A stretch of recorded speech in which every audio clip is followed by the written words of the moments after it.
suivez toujours sur FM Sen Radio à mes auditeurs. Bonjour, nous sommes le dimanche 9 août 2026 et il est 9h10.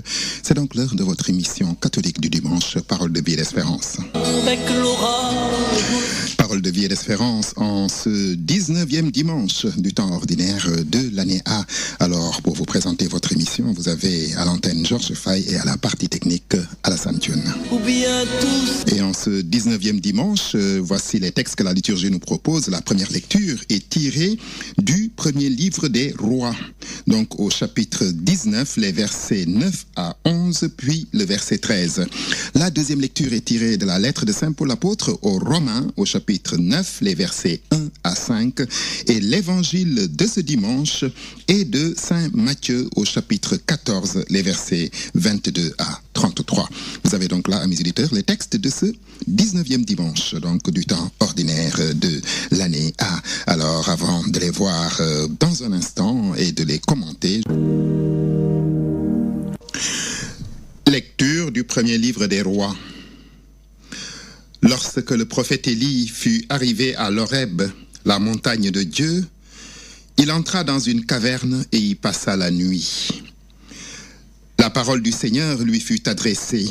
« Sors dans la montagne et tiens-toi devant le Seigneur, car il va passer. » À l'approche du Seigneur, il y eut un ouragan si fort et si violent qu'il fendait les montagnes et brisait les rochers.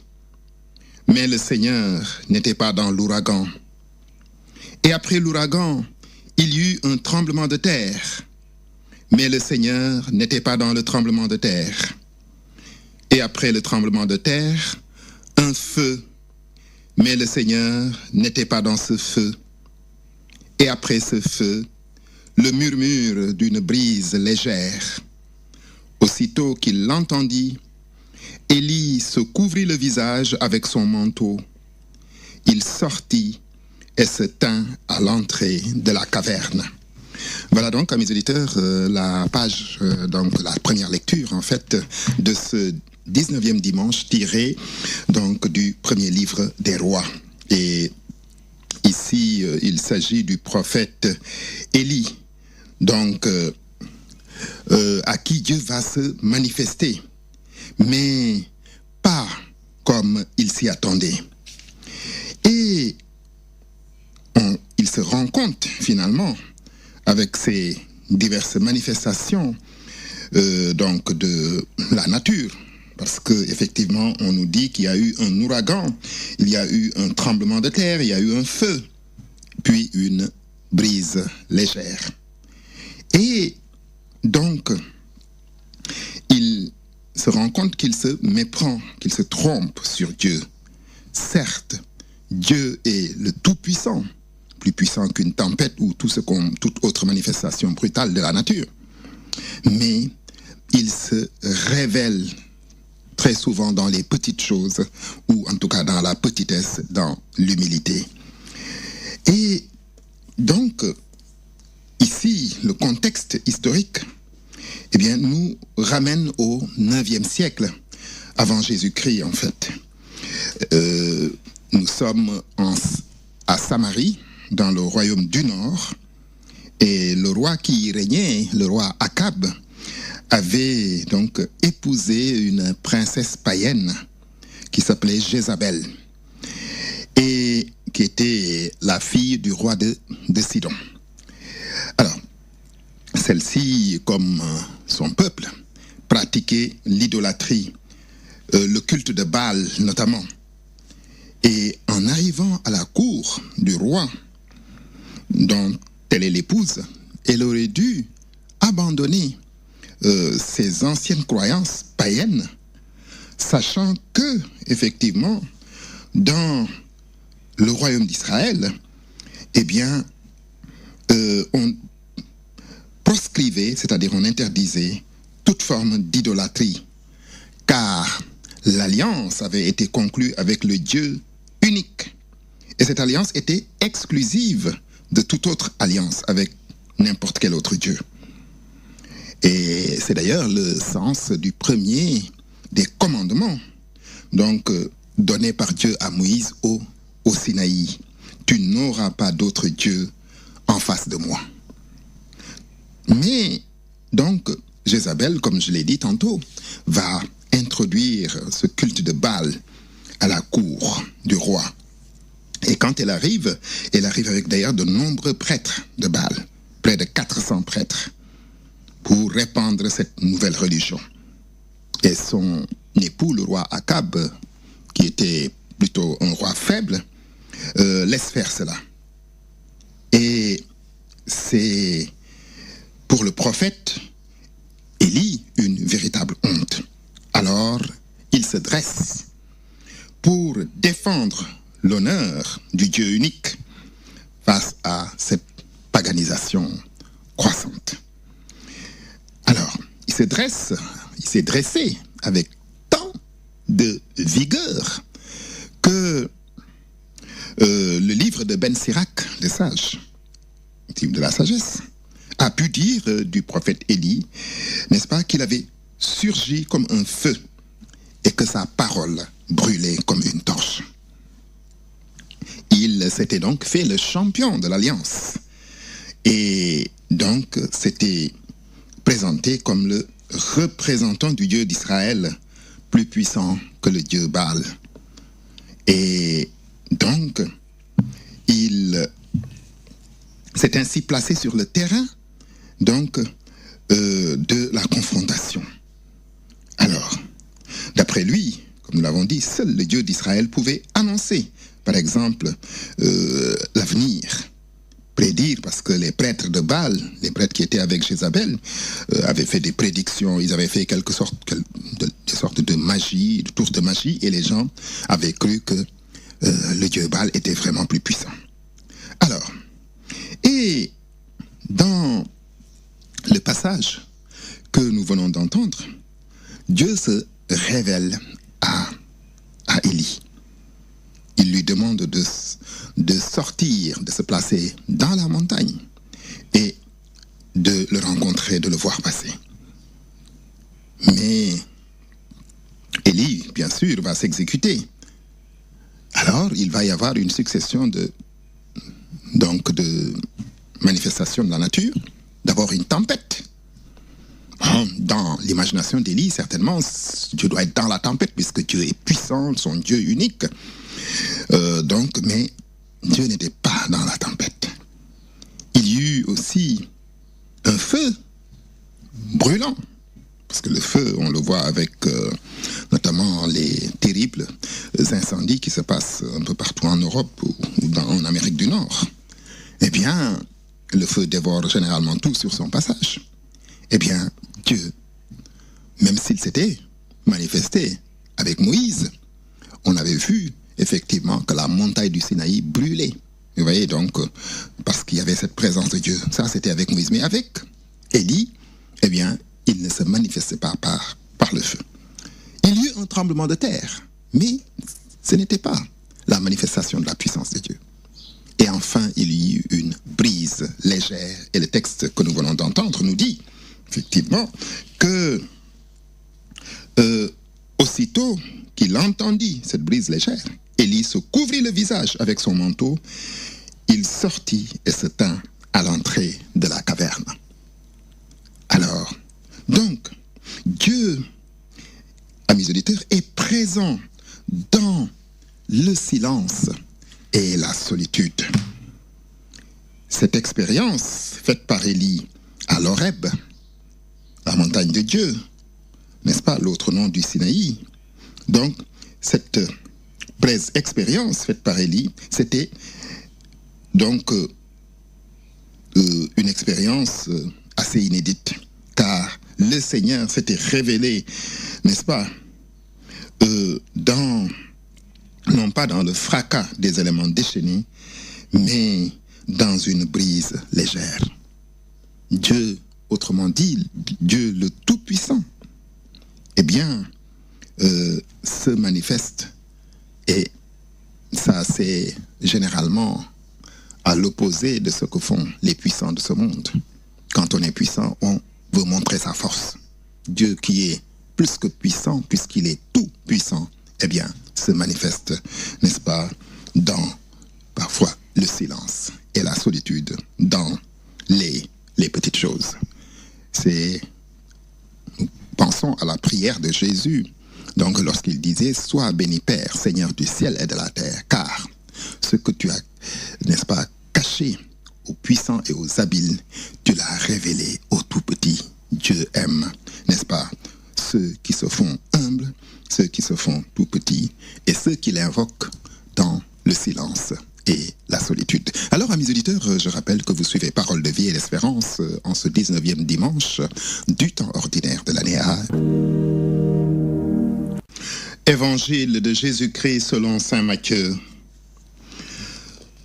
Aussitôt après avoir nourri la foule dans le désert, Jésus obligea ses disciples à monter dans la barque et à le précéder sur l'autre rive pendant qu'il renverrait les foules.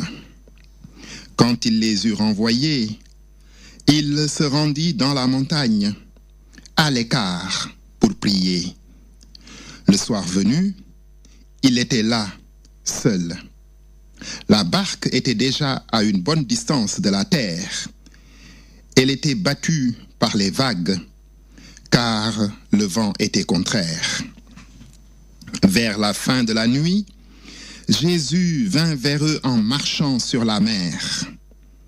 En le voyant marcher sur la mer, les disciples furent bouleversés. Ils disaient « C'est un fantôme », et la peur leur fit pousser des cris. Mais aussitôt Jésus leur parla « Confiance, c'est moi, n'ayez pas peur. » Pierre prit alors la parole. « Seigneur, si c'est bien toi, ordonne-moi de venir vers toi sur l'eau. » Jésus lui dit « Viens. » Pierre descendit de la barque et marcha sur les eaux pour aller vers Jésus. Mais voyant qu'il y avait du vent, il eut peur.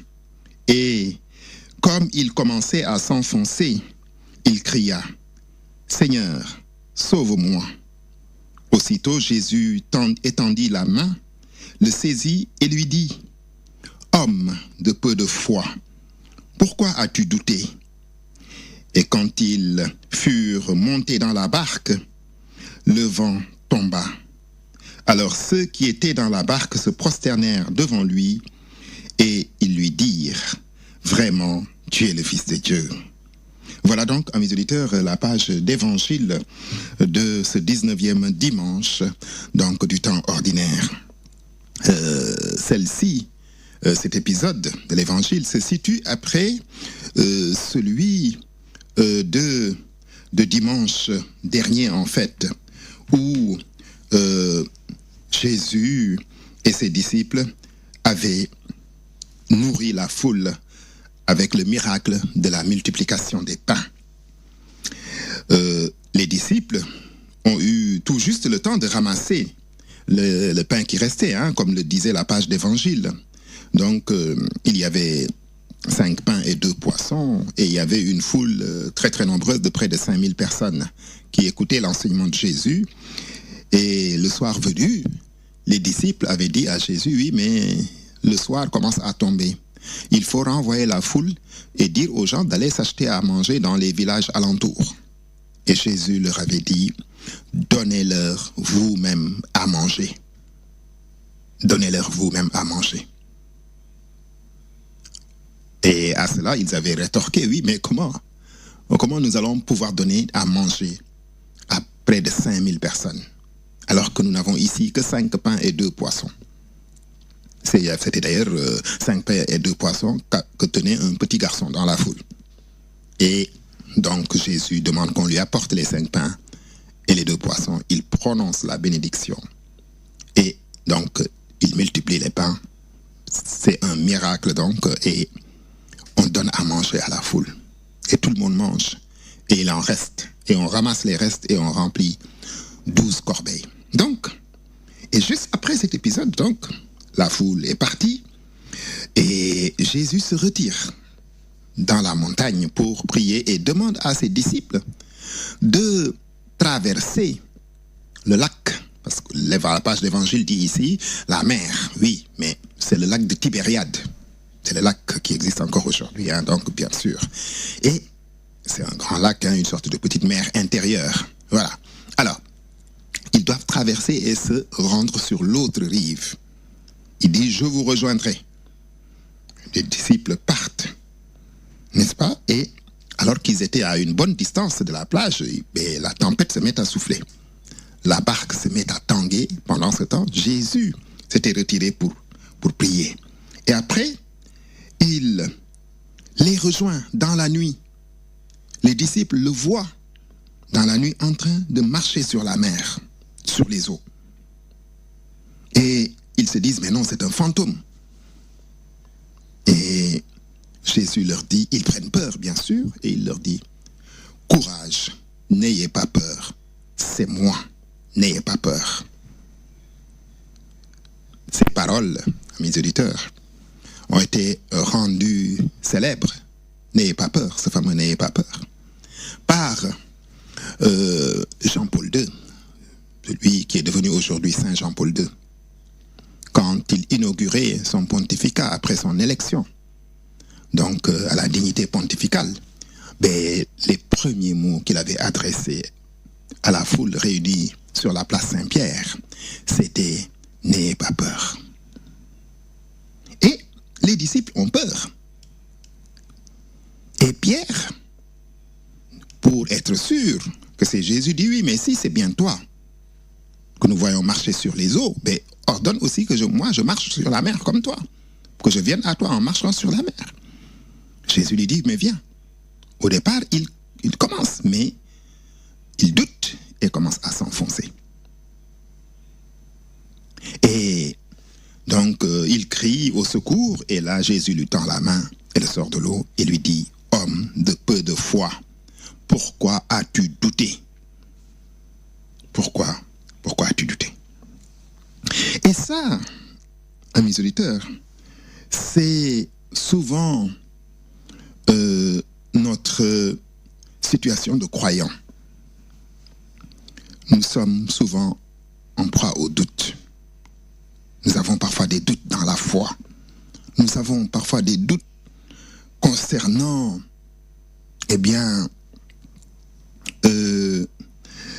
concernant Dieu. Est-ce qu'il nous écoute? Est-ce qu'il exauce nos prières? Est-ce qu'il nous entend? Est-ce qu'il voit ce qui se passe? Parfois, nous sommes en proie au doute. C'est vrai. Le croyant peut douter. On a connu de grands saints, de grands mystiques. Pas au sens où on l'entend chez nous, c'est-à-dire les pratiques occultes maléfiques bien souvent, non. Les mystiques, ce sont des gens qui ont atteint un haut degré, n'est-ce pas, dans la méditation, la foi. Voilà. Donc c'est cela. Et on a connu des gens qui ont été parfois en proie au doute, avant de revenir à la foi.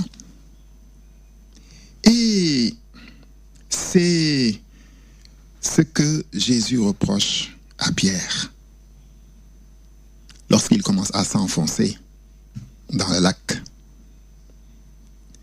Et cette image, c'est aussi la nôtre. Parfois, notre foi tangue comme la barque battue par la tempête. Parfois, elle s'enfonce un peu parce que nous sommes en proie au doute. Et tout cela, bien souvent, c'est l'œuvre du tentateur. C'est l'œuvre de Satan. Et Jésus veut dire à Pierre ici, et il leur avait dit d'ailleurs, courage, confiance, c'est moi, n'ayez pas peur. Ça veut dire que si on s'en remet à Dieu, si on place notre totale confiance en Dieu, eh bien, on ne peut pas avoir peur, n'est-ce pas, des événements, des circonstances, etc. Il faut en toute chose placer sa confiance en Dieu. Alors, on a les disciples eux-mêmes d'ailleurs avaient déjà vécu l'épisode de la tempête apaisée. Matthieu le dit au chapitre 8, versets 23 à 27 de son évangile. Jésus avait calmé la tempête en pleine mer. Il avait ordonné à la mer et au vent de se calmer, et c'est ce qui s'était produit. Et les disciples disaient, oui, mais les gens disaient, mais qui est cet homme pour donner des ordres à la nature? Et celle-ci lui obéit.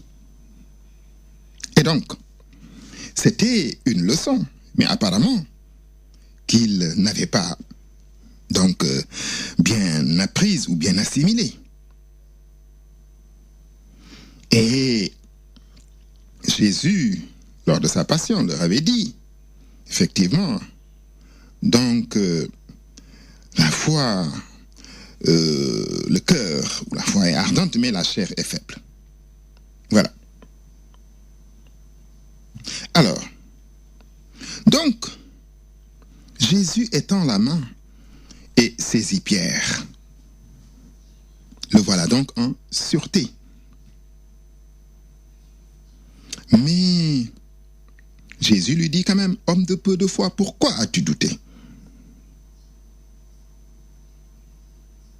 Après cela, Jésus et Pierre sont montés à bord et le vent est tombé. C'est calmé.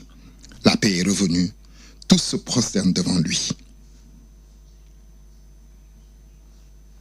Alors, certes, il y aura encore dans la vie des disciples, tels que rapportent les évangiles, mais aussi dans notre vie, d'autres éléments, d'autres reniements. Mais il suffira alors de dire humblement, Seigneur, sauve-moi, pour que nous rencontrions la main tendue de Dieu. Donc, amis auditeurs, les disciples, lors de la multiplication des pains, ont appris qu'ils sont en mesure d'apaiser la faim des foules s'ils se tournent vers le Seigneur avec confiance, puisqu'ils s'étaient adressés à Jésus. Ils se rendent compte que les tempêtes et les vents contraires qu'ils ont à affronter ne les effraient pas et ne fassent pas vaciller leur foi. Alors, au terme d'une traversée peut-être laborieuse, ils parviendront en Église à l'autre rive où le Seigneur leur a donné rendez-vous. Alors, amis auditeurs, vous continuez toujours de suivre Parole de vie et d'espérance en ce 19e dimanche du temps ordinaire de l'année A. Lecture de la lettre de Saint Paul apôtre aux Romains. Frères, j'affirme ceci dans le Christ, car c'est la vérité. Je ne mens pas, et ma conscience m'en rend témoignage dans l'Esprit Saint. J'ai dans le cœur une grande tristesse, une douleur incessante. Pour les Juifs, mes frères de race, je souhaiterais même être maudits, séparés du Christ. Ils sont en effet les fils d'Israël, ayant pour eux l'adoption, la gloire, les alliances, la loi, le culte, les promesses de Dieu. Ils ont les patriarches, et c'est de leur race que le Christ est né, mais qui est au-dessus de tout, Dieu béni éternellement. Amen. Voilà donc, mes auditeurs, le texte de la deuxième lecture, tiré de la lettre de Saint Paul apôtre, que nous entendons en ce 19e dimanche. Alors, Paul évoque ici, donc, lui qui est un juif, Paul, qui a été l'ennemi, n'est-ce pas, des chrétiens, qui a persécuté les chrétiens, jusqu'au moment où, sur le chemin de Damas, eh bien, il tombe de cheval, il est ébloui par une vive lumière, et il entend la voix de Jésus qui lui dit, Saul, il s'appelait Saul avant de prendre le nom de Paul. Saul, pourquoi me persécutes-tu? Et il dit, qui es-tu, Seigneur, pour que je te persécute? Et Jésus se révèle à lui. Je suis Jésus que tu persécutes. Et là, c'est la conversion de Paul. Et lui qui était le pire ennemi des chrétiens, c'était les débuts de l'Église, des premiers chrétiens et des persécutions. Lui devient le plus ardent disciple, n'est-ce pas, avec Pierre, bien entendu, de la foi chrétienne. Celui qu'on va appeler l'apôtre des nations et qui, effectivement, va donc porter l'évangile donc, dans tout le bassin méditerranéen de l'époque. Et donc, dans les 8 premiers chapitres de la lettre aux Romains, donc, eh bien, Paul décrit pas à pas la démarche de la grâce, le déroulement du dessein d'amour de Dieu depuis Adam jusqu'à Abraham, jusqu'au ressuscité, le Christ ressuscité des morts et qui donne l'esprit. Alors, Paul dit son émerveillement devant tout cela. Mais une question le préoccupe et c'est pourquoi il dit qu'il a une grande tristesse dans le cœur. Véritablement une douleur incessante. Pourquoi? Parce que, eh bien, ceux à qui Dieu s'est révélé en premier, le peuple juif. Paul le dit, ce peuple-là, il a avec lui l'adoption. Il a avec lui la gloire, les alliances. Il a la loi. La loi, L majuscule, hein, donc c'est-à-dire tout l'enseignement de Moïse. Il a le culte avec lui. Il a les promesses de Dieu. Dieu a fait une promesse. Ils ont les patriarches. Ils ont eu Abraham, Isaac, Jacob et tous les autres patriarches. Et pour finir, ils ont le Christ. Mais ils n'ont pas compris que tout cela constitue une longue lignée qui devait trouver son aboutissement et son accomplissement total dans le Christ. Et ils ne l'ont pas accepté. Comme Jésus lui-même l'a dit, nul n'est prophète dans son pays. Alors, Paul, qui est juif, donc, éprouve de la douleur face à une telle situation. Et donc, il aurait aimé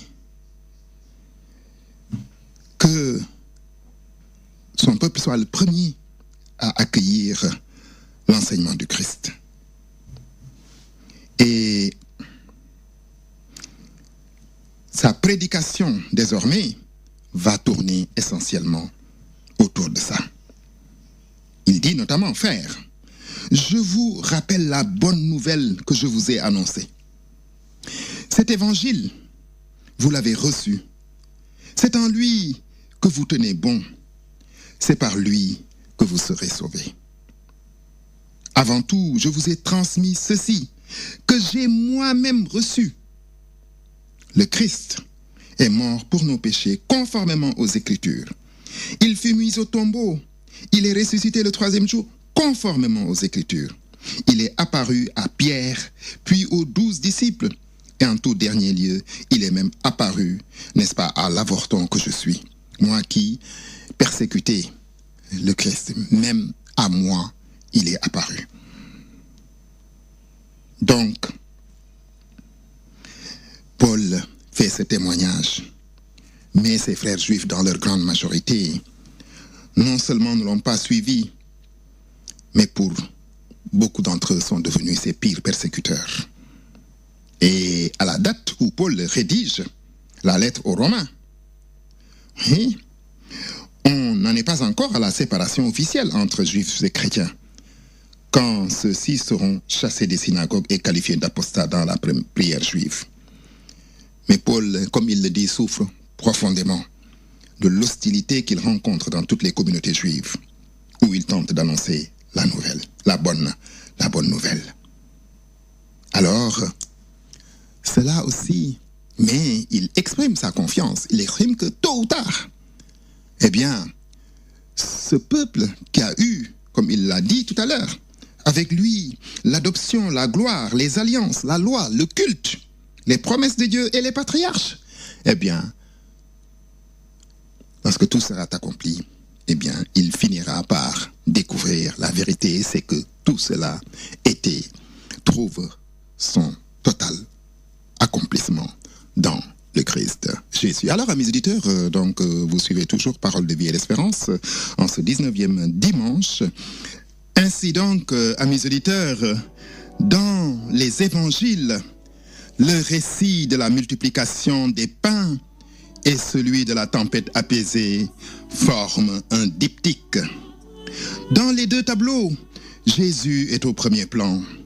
Sur l'un, il donne les pains multipliés aux disciples pour qu'ils les distribuent à la foule.